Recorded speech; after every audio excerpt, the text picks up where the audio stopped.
It's a pleasure to be with you all again, and a greater pleasure to have as our distinguished panelist, Mr. Chatsi Savas, who is the ranking expert, right-hand man of the European Union in New York.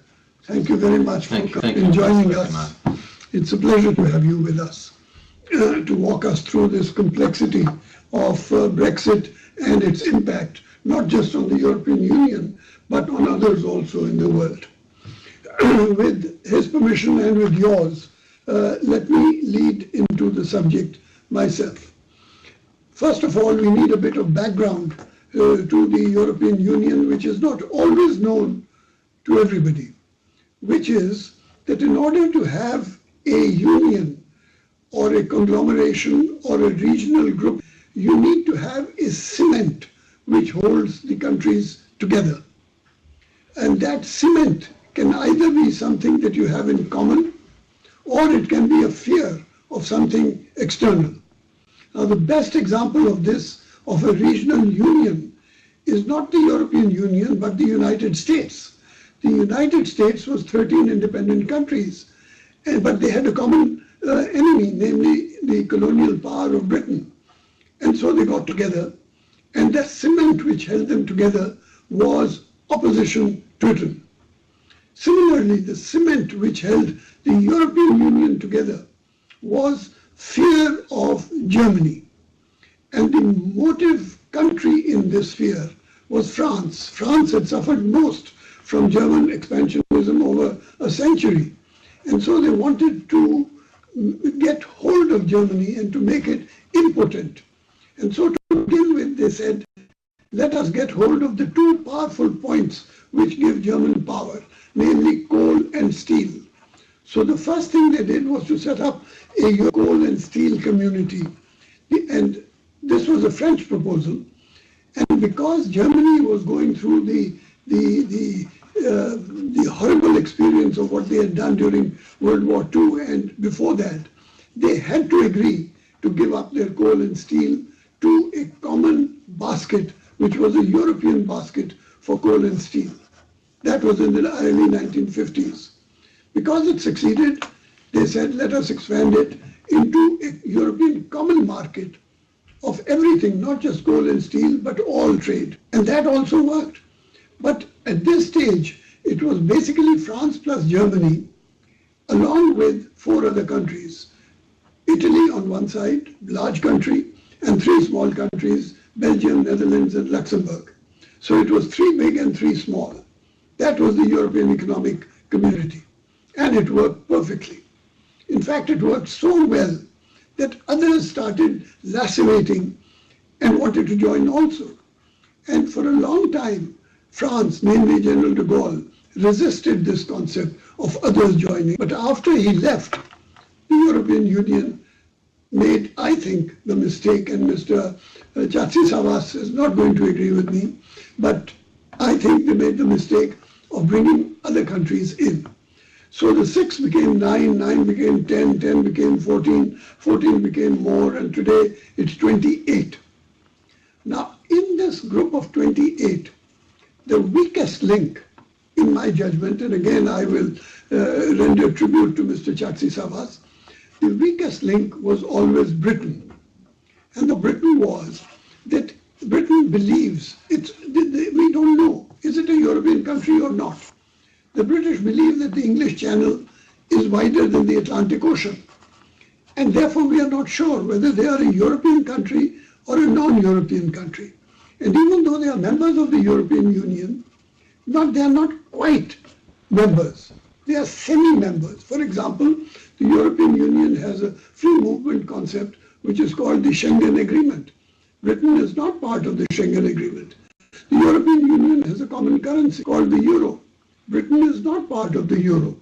And so the British are in the European Union, but not quite in the European Union. And then the British, of course, go through this experiment, which is called a referendum, in which the country votes by a slender majority to leave the European Union, and that is Brexit, or the British exit from the European Union. I'm not quite sure what is this exit. Is it the United Kingdom that has left? Or is it only Britain that has left? Because Scotland says we have not left. And parts of Britain, namely Gibraltar and other parts of Britain, have not left either. So we are not quite sure what exactly is Brexit, and Mr.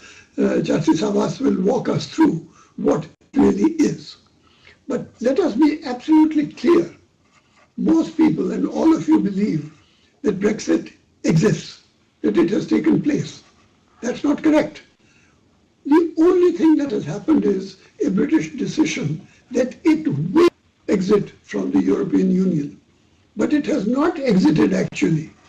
In order to exit, it has to invoke a particular article of the agreement, and it has 6 months still before it can invoke that article. And it has not yet invoked, and probably it will do that sometime around April next year. Once it invokes that article, it will take at least 2 years for it to actually negotiate the exit. Negotiation of Brexit is going to take about 2.5 years. And once it has negotiated the exit, it will then have to create the agreements with all the other members of the European Union, and there are 27 other members. And that negotiation will take several years, and it can take up to 5 or 7 years. So Brexit is at the moment a promise of an exit, but it will take and fully materialize in 5 or 7 years from today. So that is the time frame that we are considering. Now the real question is, what are the consequences of this decision? There are consequences for Britain, because Britain has trade and its major trading partner is inside the European Union. And once it's out, it loses those trade advantages. Britain has financial advantages in the European Union. Once it leaves, it loses those financial advantages, which is the value of a pound sterling is going to collapse to a great degree. That is the impact on Britain itself. Then there will be an impact on the European Union, because the question is, will the European Union survive or will it unravel? Because if Britain exits, others may be tempted also to exit. The French may want to conduct a referendum, so may the Italians or this. And so is it possible that the European Union, which was a solid union, may start unraveling in 5 to 7 years? We don't know yet. The next problem, and that is the most serious problem about Brexit, which is that this can be replicated in other parts of the world also. Because what is at stake is what I can best describe as Trumpism. That Trumpism is a concept of Mr. Trump, which is that globalism is bad and we have to retreat back into nationalism. And that concept of retreating into nationalism is extremely serious, because for 70 years after World War II, we have built up a theory that we are in one world, and therefore that our destinies are linked, and therefore globalization is important, as is free trade, etc., etc. And now the question is that there is a sort of a retreat into nationalism, which is Brexit in the European Union, but it is being replicated in other parts of the world, in India, in Argentina, in Ecuador, in other countries. There is this retreat back into nationalism. And so the question really is, we started with the concept of globalization. And because globalization was a very distant phenomenon, so we tried to choose a midpoint which was easier to achieve, which was called regionalism. You had regionalism in the European Union, you had regionalism in the United States, you had regionalism in NAFTA, you had regionalism in ASEAN, in Southeast Asia. And so we had a lot of regionalism experiments. The question really is Brexit of such importance that it may replicate itself in other regional experiments? And if so, what will be the consequences for us all, each one of us, in a world 5 years, 10 years, 20 years from today? That is the question that I would like to throw at Master Chatsi Savas. So thank you very much, sir, for being with us. You have created a major problem for all of us because we don't know how to resolve this issue. And so you seem to smile because you feel very happy. You're creating great unhappiness in all these universities around the world. And please tell us why and how dare you smile when all of us are so unhappy with what is being done. So over to you. Thank you very much, Ambassador Kamal. I recognize your style and your personal attacks. Well, before I try and address the question raised, firstly, I would like to make some remarks based on your introductory speech. I must say I agree with almost everything you said, with few exceptions. Firstly, when you recall the conditions of the creation of the EU, of the European Union, what became the EU, because it started, as you recall, as a community where we would share basic resources, steel and coal. At that time, those were the drivers of economic growth. But then it became a political entity, and as you introduced me, I represent. I work in a delegation of the EU to the United Nations, so I represent this entity here in the United Nations. So we have acquired a legal entity, a personal identity, if I dare to say. But at the beginning, as you recalled, we started with coal and steel. And the history of the European integration is a history of incremental change where gradually we share more and more sovereignty, we share more and more what is at the heart of a nation state in terms of powers, currency, values, management of our external relations, etc., etc. But you mentioned that at the root, at the beginning, was the fear, and I would like to challenge this assumption, because indeed, when the European integration process started in the 50s, what was at stake was peace in Europe.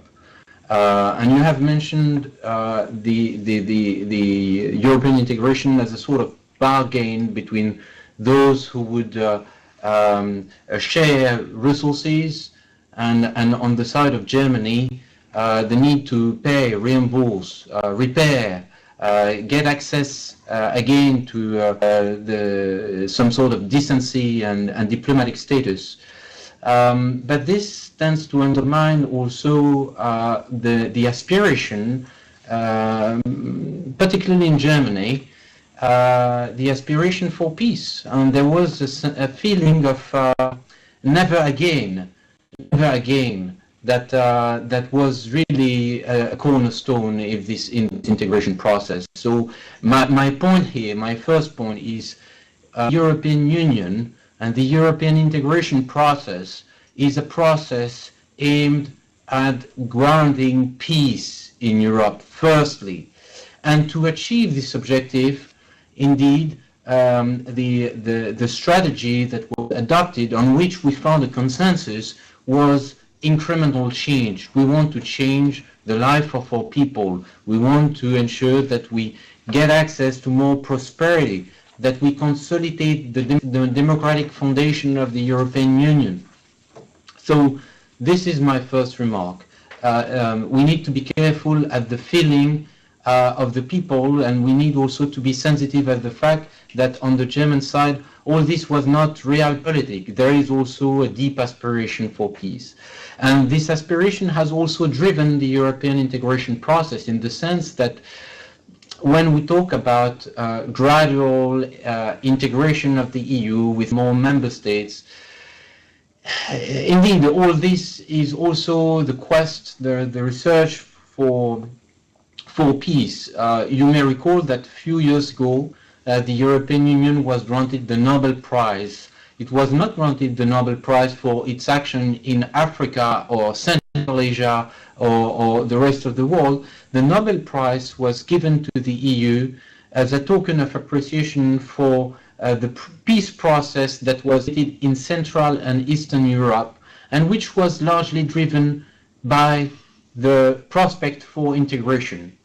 The prospect for integration for countries like Poland, Hungary, Slovakia, or what became Slovakia, the Czech Republic, Romania, Bulgaria, immediately after the end of the Cold War in the early 90s, was a driver of peace.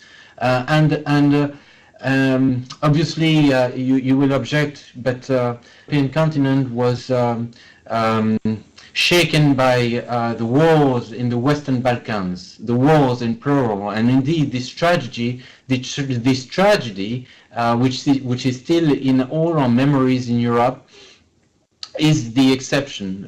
In the Western Balkans, the proximity to the EU, the fact that they were really living in our neighborhood, did not prevent this region from a cycle of violence and war and decomposition, and then recomposition and ethnic cleansing, and the shaping of new borders, etc., etc.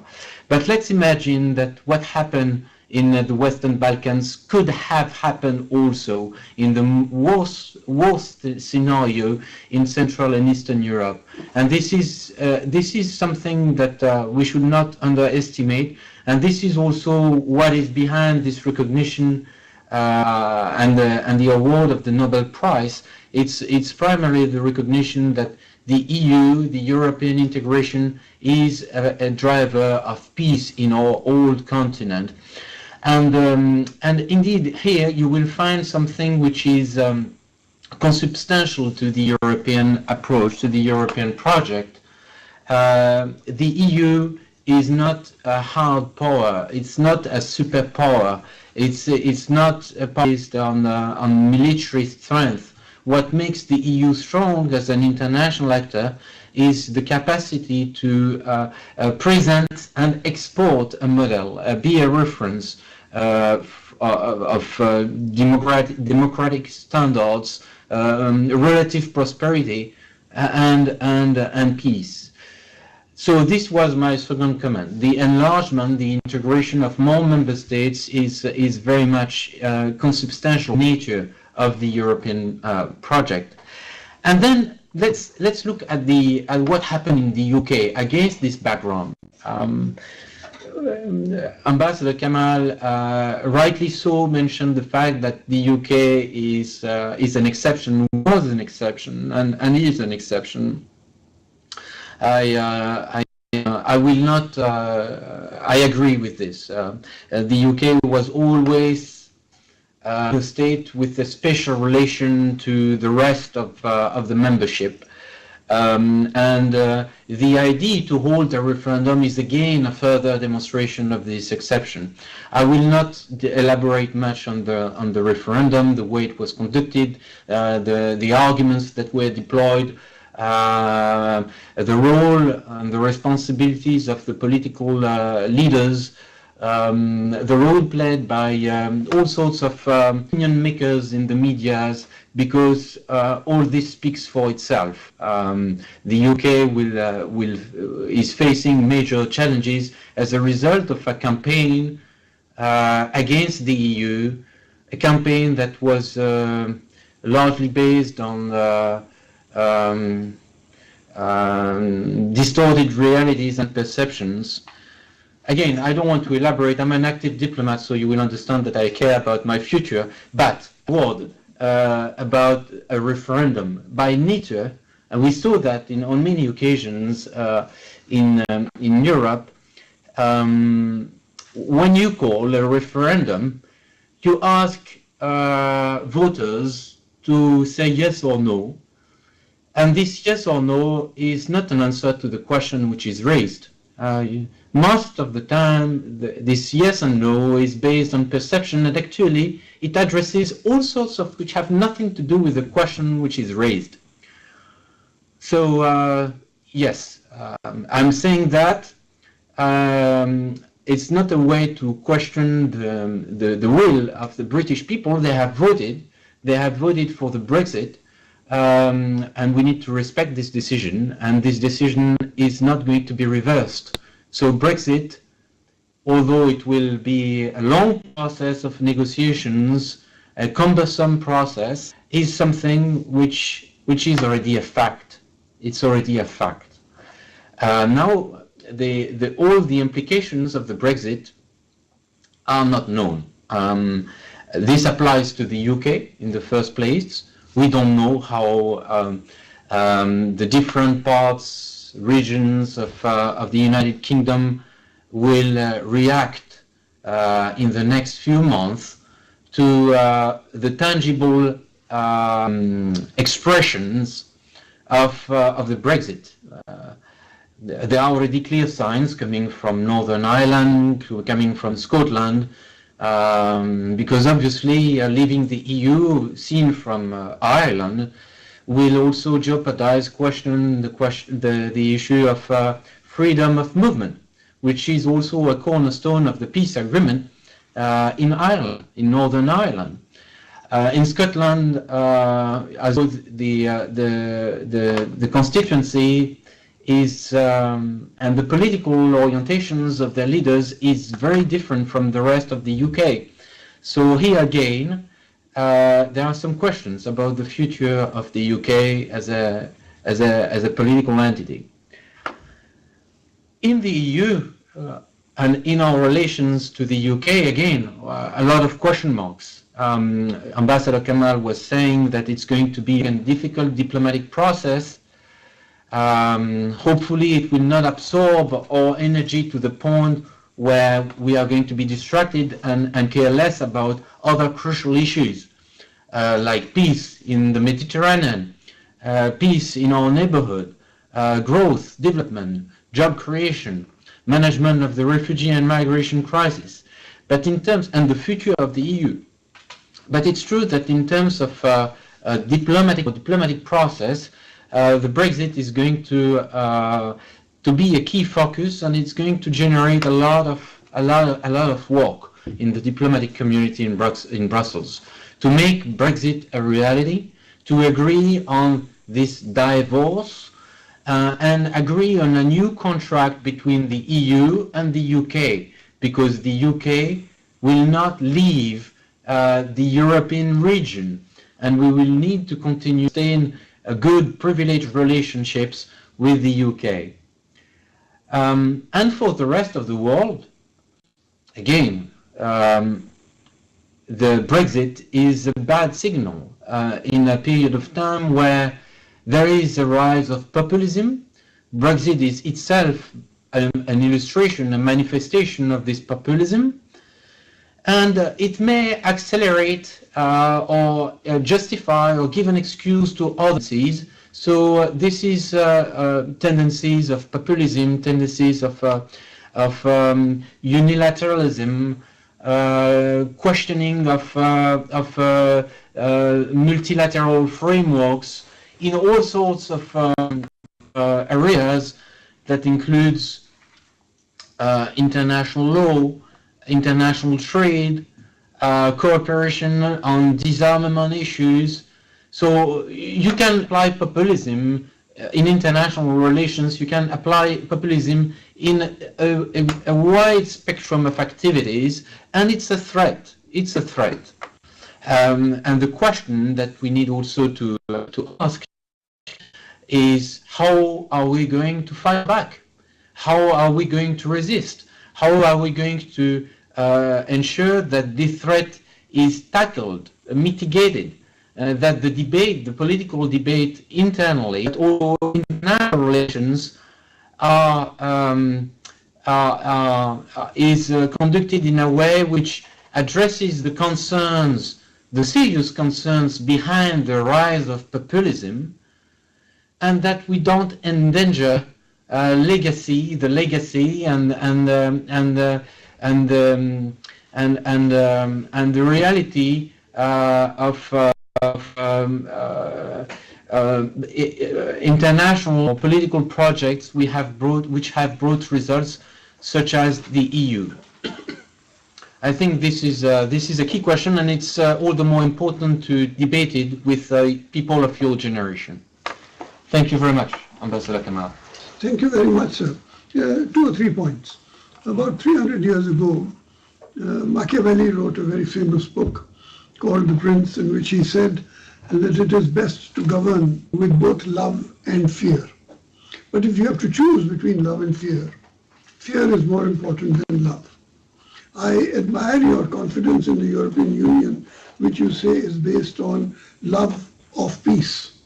My impression always was that it was based on fear of war, because Europe has created more damage in the world over history than any other civilization in history. In fact, it has created wars, it has created slavery, it has created communism, it has done the maximum damage that is possible anywhere in the world. And so you are part of the European Union, and therefore you have to defend it. I'm not part of the European Union, and therefore I have absolutely no desire to defend it or to forgive it for the criminalities that it has conducted over centuries of its history. That is one. Number two, this negotiation of the Britain in exiting the European Union is going to be extremely tough, and I think both of us agree. It is going to be tough because under no conditions can Britain be allowed to gain by its exit. If Britain gains by an exit from the European Union, then this will be replicated by all others. And so it made to suffer from its exit.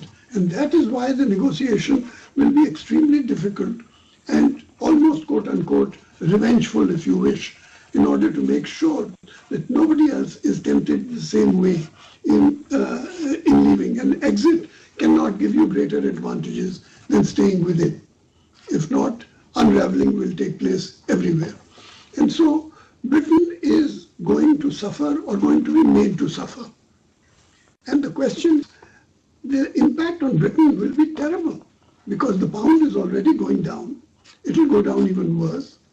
And the impact on British trade and British finance is going to become a global problem for all of us. The United States will have an interest in a British collapse, if you wish. Japan will have an interest in that. India will have an interest in that. And so different parts of the world, all of whom incidentally suffered at the hands of Britain, are going to feel quite happy at Britain having been pulled down in history. So it is not just an advantage for the European Union to see Britain leave, but I think it's an advantage for the rest of the world to see Britain pulled down to its normal size. Back to you, sir. Don't defend Britain.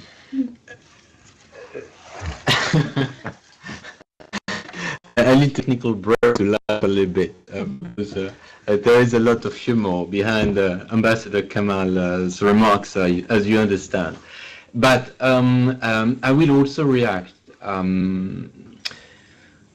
Firstly, you should not project to the EU the image that you have of the UK, for example. The EU today includes, and it's half of its member states, countries which were themselves exposed to foreign occupation and foreign domination in history. I can mention a few member states of the European Union who were occupied by the same colonial power as your home country, for example. I can also recall that our member states in Central and Eastern Europe, more than any other state, were exposed to communism and Soviet domination. So we share with the rest of the world the negative aspects of our history. And our history also entails positive aspects, and in many respects the United Nations by themselves are also the product of a long history of philosophy and debate with the European dream as its model. So there are a lot of convergences between the United Nations and the European Union in terms of aspiration, political values, rights, freedoms. But as you fear and love, values and interests. I suppose this is the next agenda item in our discussion. Second remark based on your comments. Well, yes, I'm optimistic about the future of the EU, despite the very challenging times that we face. We face many crises at the same time. We face an economic crisis, face a weakening of our growth, an unemployment crisis in many of our member states. We face a crisis linked with the refugees and migrants. But we face, more importantly, I think, a crisis of populism. And Brexit is, in many respects, its tangible translation. Well, it doesn't mean that the EU will disappear. I think that, on the contrary, it will force the EU to strengthen. Every time we faced a difficulty, the response, which is logical, which is also in the nature of our project, of our political project, was more integration. When we faced an economic crisis at the end of the 70s, we initiated more initiatives towards integration. When we faced the problem related to the end of the Cold War and the transition of our member states from communist towards more democratic societies, again the EU reacted by enlargement, which is part of the solution. So I think that the EU will continue to strengthen, but it's true that the Brexit will force us to change in a way which remains unclear today. I think that in 2 or 3 years, once we will have overcome the most delicate period of the negotiation with the UK, the EU will be different. It will not be the same. But it doesn't mean that the EU will be weaker or less united than today. I think that, on the contrary, we will need to work on mechanisms that will make this project more united. There are discussions about ways to strengthen our defense policy, about ways to shape external borders, about ways to reinforce our economic policies. So you see, the end result of the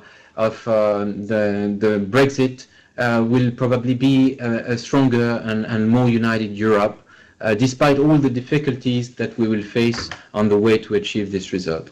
And lastly, you said there is a need to impose some sort of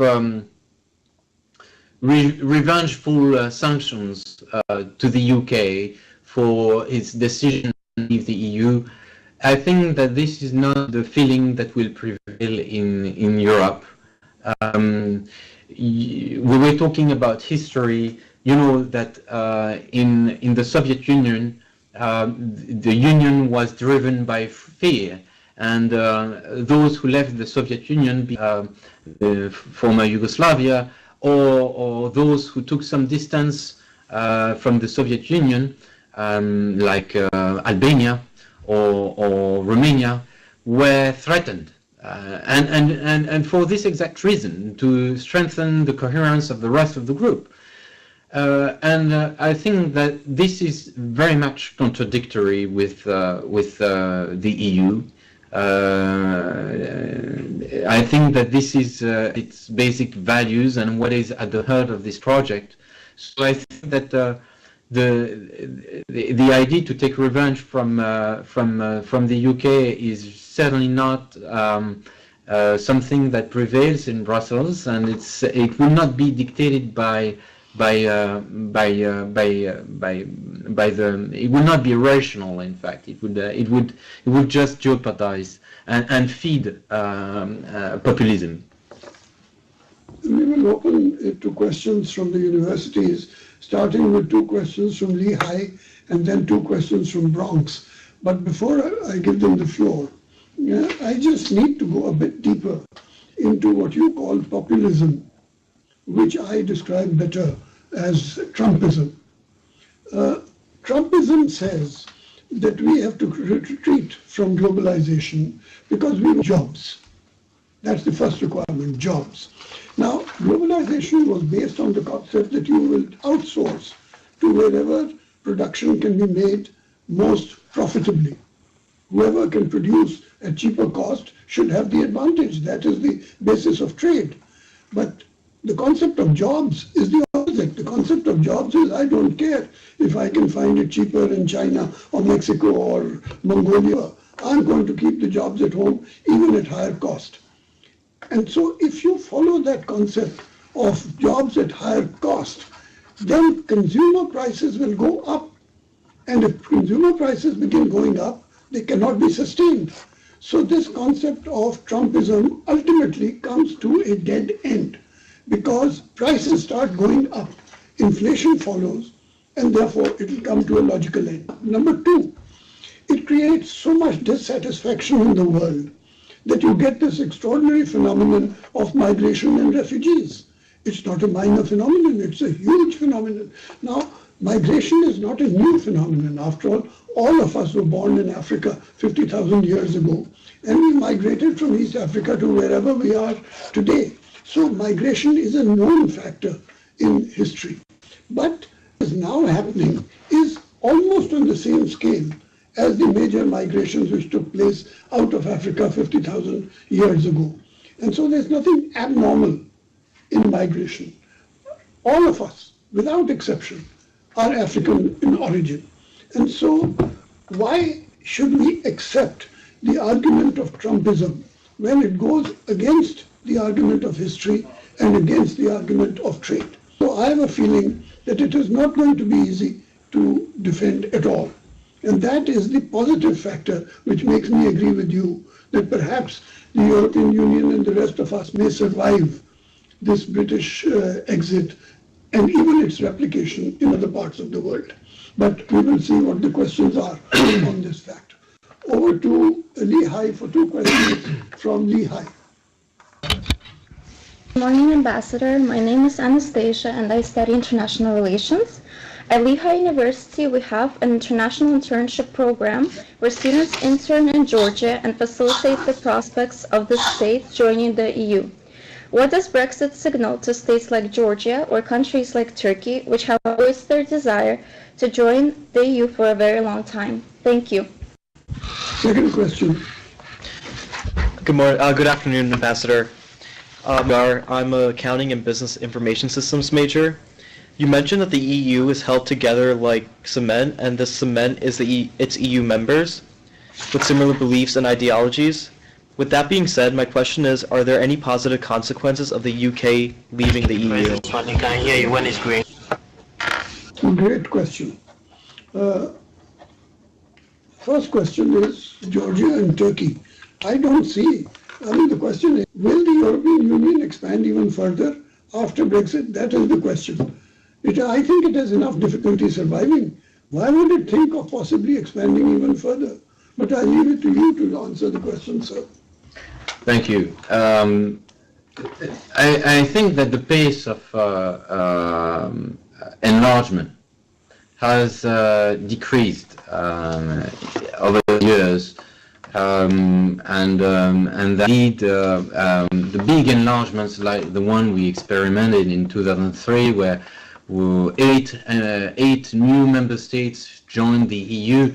This is something historical. This is not going to happen again in the near future, and we are enlargement after enlargement. We are gradually reaching, the natural external borders of the EU. Obviously, more states will join the EU in one way or the other. In the Western Balkans and in Eastern Europe, I think it's something which is on track. But you were asking about the consequences of the UK of the Brexit on the perception of the EU in those countries which are farther from Europe. And that is in particular the case of Turkey, Georgia, Moldova, and you did not mention the others. Well, the fact is indeed the Brexit questions the solidity of our project. I think that the answer will be given shortly by history. The EU will overcome this crisis in 5 years, and 5 years are nothing in history. The EU will have demonstrated its capacity to overcome this kind of difficulty. But I'm worried about something else. I'm worried about the fact that our neighborhood is increasingly weakened, exposed to tensions, and this goes from North Africa, Libya, to the Middle East, Syria, up to Ukraine. And I'm worried indeed that the soft power of the EU, the capacity of the EU to influence positively other countries, and more particularly countries in its immediate neighborhood, by its capacity to project a model. I'm worried by that we have reached a period of time in our history where this capacity is reaching the end of the 80s till the beginning of 2010s. There was another question on the positive consequences of the UK. Well, time will tell. Time will tell if indeed the EU managed to get something positive out of it in terms of taking into realizing that there are serious issues behind the concerns of our voters. There are serious issues because what is really at stake here is indeed the future of our political project. People of our generation tend to think that the EU is a given, that the EU is grounded. People of our generation tend to think that the UN, the United Nations themselves, are grounded. They existed before. Our fathers and mothers lived in an environment which was partly shaped by the United Nations. United Nations were always in our environment. And all of a sudden we realize that actually, no, we can violate repeatedly, systematically. We can violate Security Council resolutions and without sanctions, in all impunity. What does it say about the future of the United Nations? Your answer to both these questions gives me the impression, the horrible expression, that you are talking of something called European-ness. I don't know what is European-ness, except that I think, and I have so what you? Financial and in terms of military cooperation. Thank you. Great question. I didn't know that the UK was a major contributor to the European Union. I thought the only contributor to the European Union was Germany, and the rest of Europe was living off German largesse in the European Union. Since when have you become dependent on UK for money? Back to you. The member states yes, we are losing a net contributor. That's thank you. But the economic impact is not something we cannot deal with. It's true that it will have certain implications. For example, our level of development assistance to third countries, to the rest of the world, is going to decrease. That's clear, but not in tremendous proportions, not in huge proportions, I would say. It's up to the negotiations that will start early next year to determine the concrete consequences on this matter. And then we had a second question about the UK-US relations. Well, I'm not a UK diplomat. I'm not British myself, so I don't feel qualified to address this question. But I would like to remind you of something. The UK is leaving the EU, and we will do so. Diplomatically, well, you know, the UK was never a country which challenged the major orientations of the US external policy. So again, I don't think that there will be immediate consequences on the UK-US relationship on this in this field. We'll take two questions from Ghana, followed by two questions. There was a systematic bias. There was, a biased approach to the EU in many newspapers and medias, and there was some sort of blame game, which created some sort of little music that we heard for decades and decades, which helped shape an environment in the UK where Euroscepticism eventually failed. What you are saying is that the British exit makes Britain more interesting for other countries? Is that what you've said? No, I'm saying exactly the contrary. I'm saying that for the average European, people are used to using mobile phones, taking low-cost flights, traveling to Southern Europe, going to ski. Question is if the European Union is really sustainable and their economic policies are truly effective and what the European Union needs. Thank you. I want to be clear. Your question is about the European Union or about the Euro? It's about both. Both. Yeah, Okay. the European Union. Okay, second question. Because even in the It needed to be translated into a political decision, so it needed to go through a process, a political process within the UK, but more importantly, they needed to get prepared for this negotiation by, I was mentioning in response to a previous question asked from Ghana, the need also to have the requisite expertise, the labor force that will negotiate and implement those treaties. The need, they were, living under the assumption that they were paying more than they were, getting out of the European project. But let me make a small comment in this context. If you go and walk in the streets in Greece or Portugal or other countries in Southern Europe, where the truth is they benefited from European solidarity.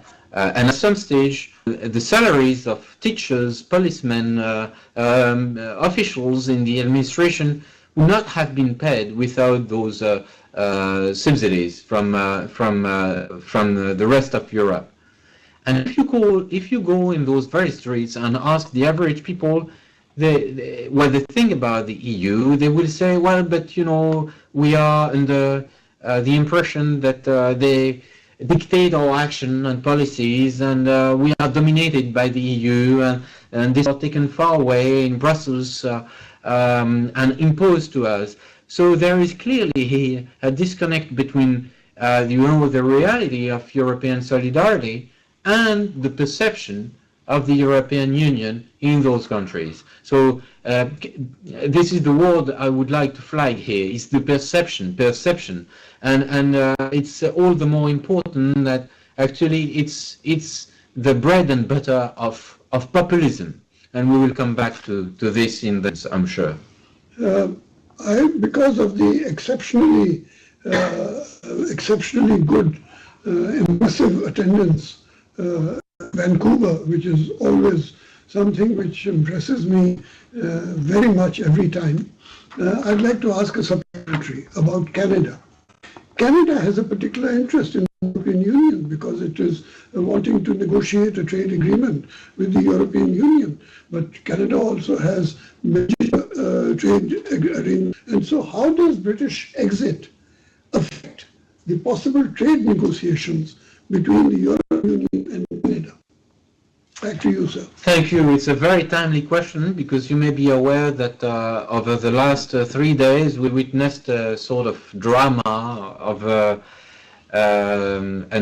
trade agreement that was negotiated between the EU and Canada, and that is jeopardized by one region in one of our member states in Europe. And this highlights very much the complexity of working all together, all 28 member states together, on issues of shared sovereignty. In other words, we negotiate with Canada a trade agreement. We are optimistic that we will find a reasonable agreement in a reasonable time frame, as we say. But to be fair, the answer to Ambassador Kamal is certainly it's easier to negotiate a trade agreement with one state. So one state with one state, and you negotiate a bilateral agreement. But here we're talking about an economic million inhabitants. Over to Metro for 2 questions from Metro. Do you want to start? Okay. Hi, so Mike, I went to England last semester, and one of the biggest things we were talking about was Brexit, and it seemed like a lot of the people I met were only concerned with the refugees or with immigration, and they didn't really understand that it could take up to 10 years to fully leave the European Union. So do you think that they only won the exit vote from Clear decision won by the people of the UK. It's to be translated into a political action, but it's irreversible. So the question probably needs to be rephrased, because there is a possibility that the UK is not going to leave. The UK is going to leave. The UK is going to leave the EU, and the result of that is that the UK will change, and the EU will change as well. The biggest consequence, frankly, I am not in a position to tell you. You can speculate, dream, you can have hopes, you can have fears. The reality is the UK is going to change, the EU is going to change, and let's hope that they are going to change for the better. I hope that for both parties. But as I said, we can have our fears or concerns or apprehensions. And I would like to develop on this because I think that all those fears, apprehensions, all those were actually the drivers of the decision that was taken during the referendum. The first question was whether the people had voted in ignorance. I will not say that. I mean, we need to respect this vote. You need to respect this decision. You can't underestimate or question the chance that you get from a referendum. You need to take this very seriously. You can't assume that people were ill-informed or no, they took a decision. That's a given. But coming back to the campaign that led to this decision, then you can have some questions and even criticisms. You can, for example, blame those leaders who just exacerbated fears, played on those feelings, which are in human nature. But the definition of populism is to bring some simplistic responses to answers to very complicated questions. And there were very complicated questions that were raised in the campaign that led to the referendum. Very complicated, very sensitive questions about the future of the EU, about the future of the European integration, about whether our economic integration is sufficient, whether our integration model is appropriate to today's world, whether we should define our external borders, and in that case, where are those external borders, and what about the issue of migrants and refugees, and how we reconcile our values and our interests and our preservation of our political model in the light of those challenges. All those were crucial questions. I'm not sure that they were addressed properly during the campaign. I'm not sure that the answer that was eventually given to those questions will help. Before we ask Metro to close this session, I'd like to make a comment. I need your reaction to the comment. The basic assumption from your side is that British exit is a negative action because it negatively impacts Britain, it negatively impacts the European Union. And therefore we could have done better by not having a Brexit decision at all. I am looking at it from not being a European, but as exports in the European Union is what prevented Pakistan from doubling its per capita income within a period of 5 years. So I'm very happy. The weaker you get, the stronger I get. And so I'm delighted to see you losing some strength.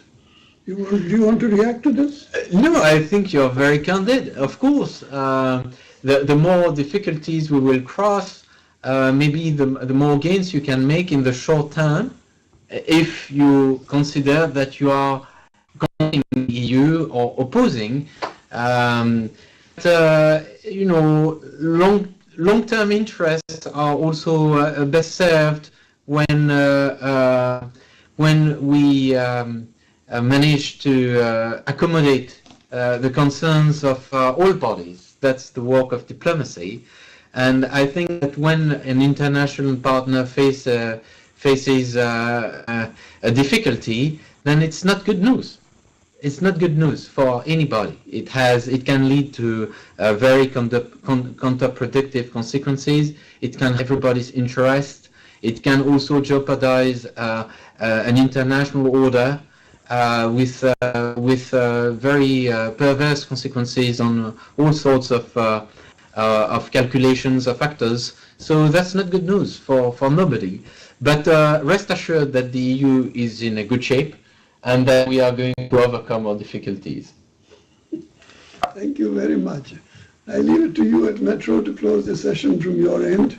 And I'm sure all of you have, that Ambassador Chatsi Savas is interested in the interests of the Europeans, whereas I am interested in the 75% of the world, which is the vast majority of the world, which is non-European. Over to you to close this session from your end. Okay, thank you both ambassadors, and thank you Ambassador Kamal for being so provocative and I would say very interesting to us. And I can say for me as a German born and raised, I'm very interested in the European Union as well and in their interest. But I guess we all have to stay tuned until a couple years from now, maybe next semester we revisit it and see what happened. I'm also interested to see what Scotland is going to do, if they're going to do anything, or if they're just going to stick with this decision. That's something else we could discuss. And yes, let's everybody stay to see what's going to happen to the UK, the EU, and the rest of the world. And goodbye, Ambassador Kamal. And thank you for participating, Ambassador Chatsi Savas. And may I, on all your behalf and on my own behalf, thank Ambassador Chatsi Savas for taking time off to sit here. And as you will have noted, he was wearing a bulletproof vest in order to save himself from the arrows that I was firing at him. Goodbye from the Ambassador's Club. Thank you, Ambassador.